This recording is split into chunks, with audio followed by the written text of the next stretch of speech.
નમસ્કાર, તમે જોઈ રહ્યા છો પ્રકોપ ન્યૂઝ। દેશભરમાં સ્વતંત્રતા દિવસની ધામધૂમથી ઉજવણી થઈ રહી છે।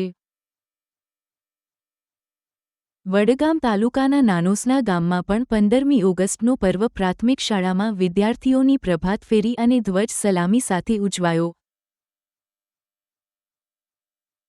વડગામ તાલુકાના નાનોસના ગામની પ્રાથમિક શાળામાં સ્વતંત્રતા દિવસની ઉજવણીમાં ગામના બાળકો ઉત્સાહભેર જોડાયા હતા। વિદ્યાર્થીઓએ પ્રભાત ફેરી કાઢી અને પછી રાષ્ટ્રીય ધ્વજને સલામી આપી।